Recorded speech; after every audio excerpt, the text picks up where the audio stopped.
My good buddy is going to start the show off tonight, and put your hands together and give a warm welcome to my good buddy, Mr. Eddie.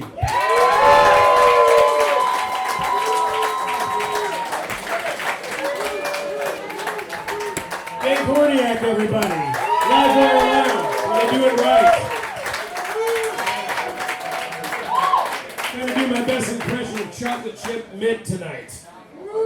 So, you guys mind if I get ignorant?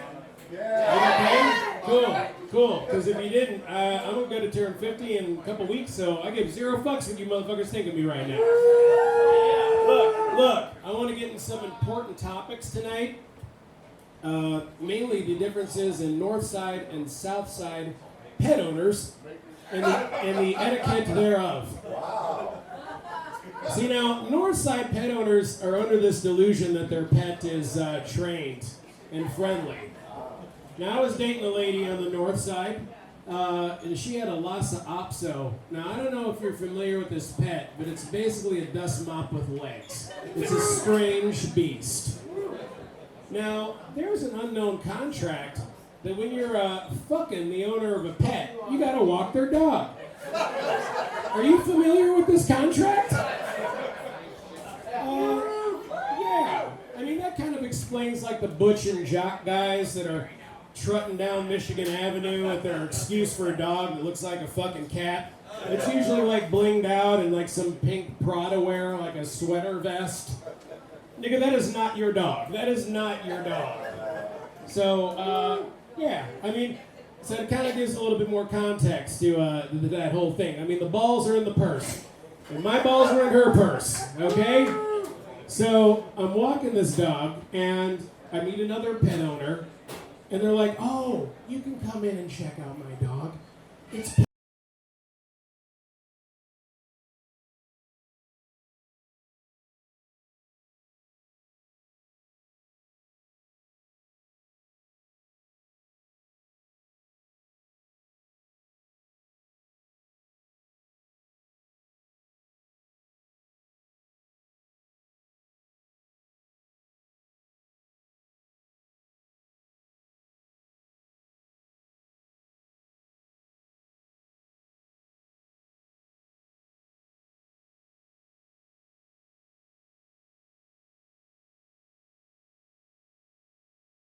the shock and horror from the pet like turns to anger, you know, and then it's like it just tries to attack the animal. I have to pick up and run away with the thing.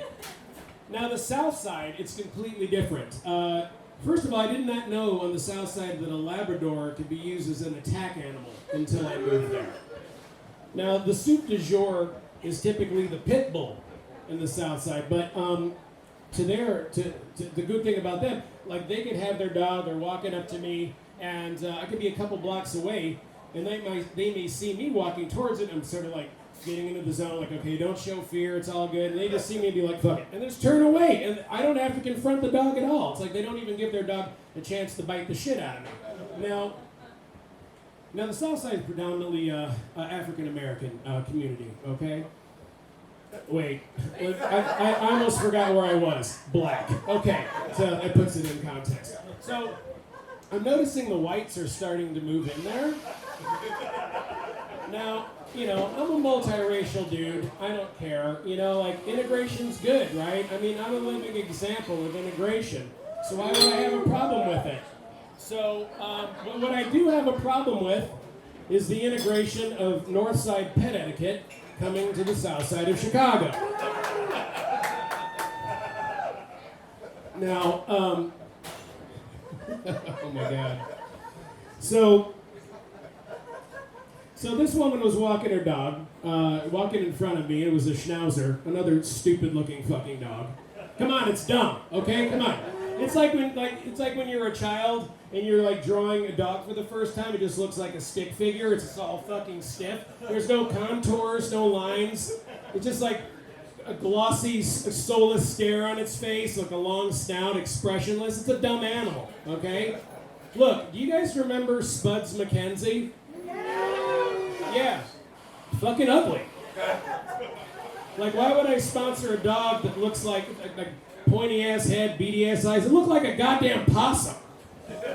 Like, why would I sponsor something that I'm really not into? I've got other things Other things that I wouldn't like, propose to sponsor, outside of, ugly animals. Chick-fil-A, you're not down with the gay community? Okay, I don't have to eat there. Jimmy John's. You like to kill endangered game and post it on Twitter. I don't need to eat there either, you nasty ass fucking bread. Subway. Jared, you eat child ass. I'm particularly not going to eat there. Mainly it's the stuck-up ass Indians that work there that every time I fucking come in, they throw shine at me.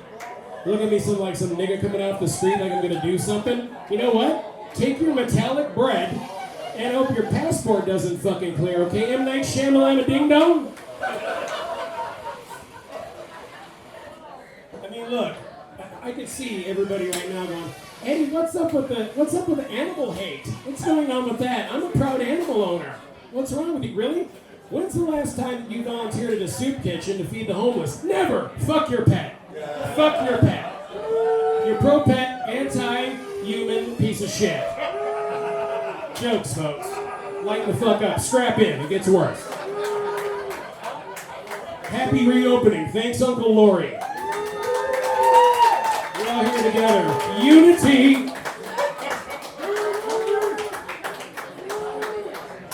So anyway. I mean, look, the two could coexist, right? I mean, you could have, animal rights and human rights.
Sits around then she looks at the dog, looks at me, looks at the dog, looks at me.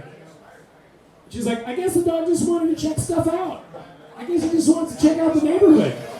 So all of the social kind of conditioning that I've gotten from the South Side, it took everything for me to not say bitch, don't you know the code of the streets? Get off the block! But I don't talk that way. I'm not hood friendly in that regard. So I just walked around the dog and kept it moving because I don't have the time. Let her find, she's going to get a rude awakening from another dog owner and she'll figure it out. So look, I want to ask you a question. Seemed like a great crowd to poop on. So, listen. How's your commute going now that Uncle Lori has lifted the ban? Great, right? Fantastic.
as evolved as I thought I was, I'm still an ugly American, okay? Let's not forget we're all still ugly Americans here. Let's not pretend because of a pandemic suddenly we're Christians. Because they fuck kids, right? So let's not even compare ourselves to that. Yeah, half-hearted applause. Come on, give it up for yourselves. Yes, diversity. So, luckily it was a white guy. It wasn't just an average white. I'm like, okay, good. Stereotypes to rest. Woo! All right. But it was like this old guy. He was in the car. The windows were rolled up. He was white-knuckling the wheel of the car. His head was tilted to the side.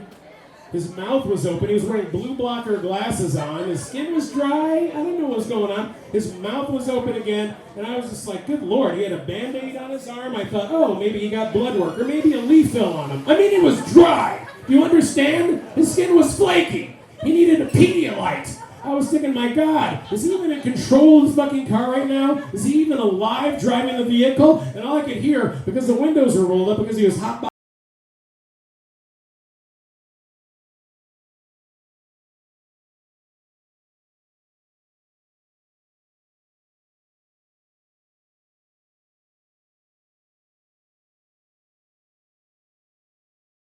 him like I did the Schnauzer, and I kept it moving, because I don't have the emotional reservoir to check out the outcome. There you go. Thank you. Thank you. Honestly, I can't front. I don't have it all together. I've had my own problems during the COVID break. I've watched so much porn over the last 6 months, I've forgotten what sexual preference I'm into. I mean, maybe I want to taste the rainbow. I mean, look how I'm dressed. So, I mean, it all seems to come into focus. It all makes sense on cocaine. It's incredible. You're sweating, you're touching yourself, your hand magically falls in the crack of your ass. What's that doing there? Thanks, cocaine. You're still sweating, touching yourself. You look up at the clock, it's 4. Why? Thanks, cocaine. Is my hand still in the back of my ass? It is! Thanks, cocaine. Don't do cocaine, but if you got some. So to my credit, the kind of porn I get into, I'm really not into like stuff with children or horses or poop or torture or racism until I come, and then I'm great. Then I love it. I just keep on fucking downloading it. So another thing I had to get away from. How are we doing? Great? Yeah, fantastic. Got me 10 more minutes. Keep on trucking.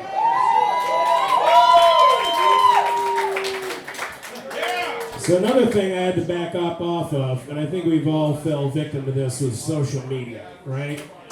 Look, these last 4 and the last year, torrid times. Caustic times, as Bad Brains would say. Anyway, I was unfriending people. I was getting unfriended. I was just getting all caught up with this bulletin board up. I was just getting all caught up with all this social media bullshit, like socioeconomical arguments. It was just a disaster. So I had to step away from it. I mean, look, for example, I had a good friend, it was a friend of a good friend, who was on this thread, right? And they were bashing this person that they claimed was a horrible, deplorable person. I mean, this guy couldn't defend himself. And they're like, oh, he's a liar, he's manipulative. And they posted a picture of the guy. And I'm like, well, I felt the need to add some levity to the situation. So I just got up there and I looked at the picture and I thought, oh, this looks like a particular actor. So I put Fat Vince Vaughn. Because that's what he looked like. Academy Award-winning actor, Vince Vaughn. And immediately the virtue police came swooping in, and they were like, oh, if there's anything you should have called him, it shouldn't have been fat. I'm like, okay, did I trigger you from the lack of physical fitness that you clearly have ignored over the last year? Is that my fault exactly?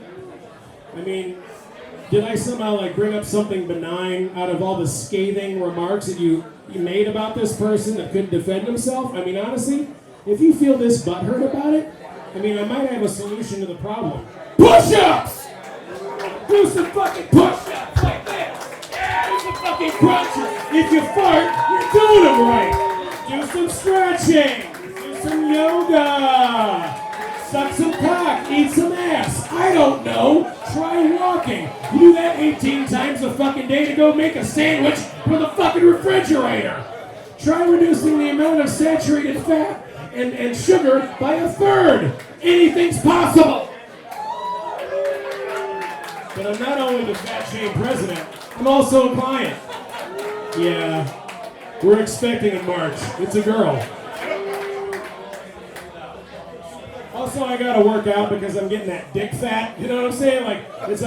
It's even whatever remnants of a penis I have left. It's like looking like an enlarged clit. Like I gotta tickle myself just to get up.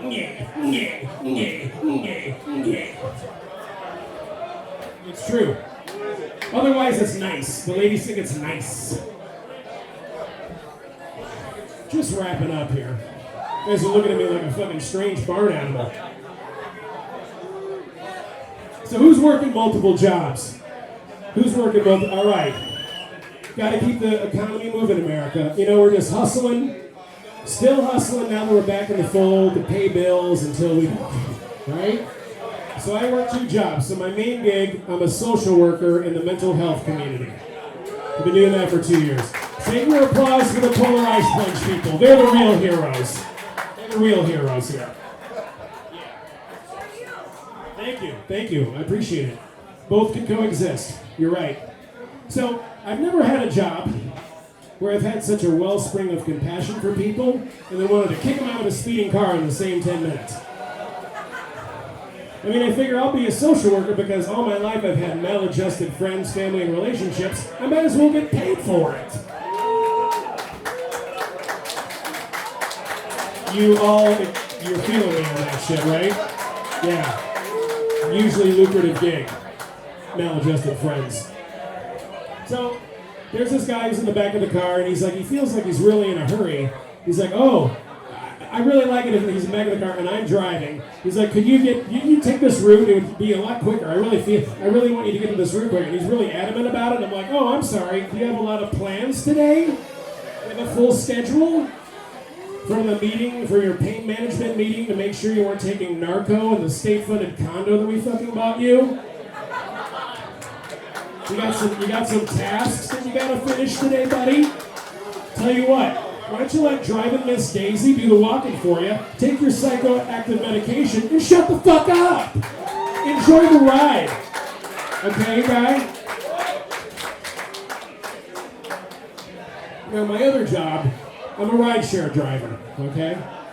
One of the big 2. And you think there would be a nice release from the highly lucrative job of social worker that I'm on to, 9 to 5, day by day. And it's good. I enjoy people, I enjoy the camaraderie. But there's always one boner. There's always one fucking asshole, like every shift.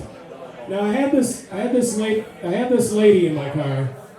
She was got me to this destination.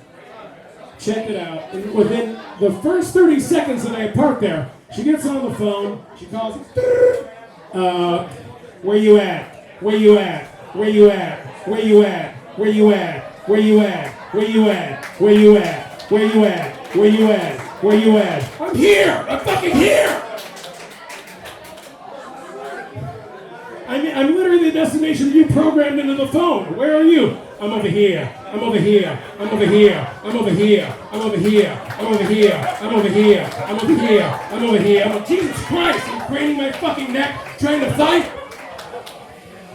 And finally, I'm like looking at some cars pass, and I finally see her. There she is, 10 feet from my vehicle. Like you couldn't walk 10 feet to the vehicle. Come over here. Come over here. Come over here. Come over here. Finally, I get a better look at her. And I see she's got those like 10 feet eyelashes that everybody thinks is cute. It just makes you look like a hooker, or you're just figuring out your eyelash game for the first time. I mean, if you're a hooker, yeah. But no, come on, I'm not that kind of guy. Cosby! So, hey, he looks great, doesn't he? He looks like a fucking frog. It's like a goddamn toad that came out of a fucking mud bath, Cosby. I don't know where I was going with that, but you were stringing me along, so. So anyway, so I finally see her, I'm over here. Come over here. Come over here. Finally, I get out of the car. I pluck off both her eyelashes, and like a paperweight, she sort of realigns herself and looks and sees my car and goes, okay, and just gets in the car. That was it. I was like, you got a beautiful face. So I get to muck up yourself with all that makeup. So we got in the car. We had a great conversation.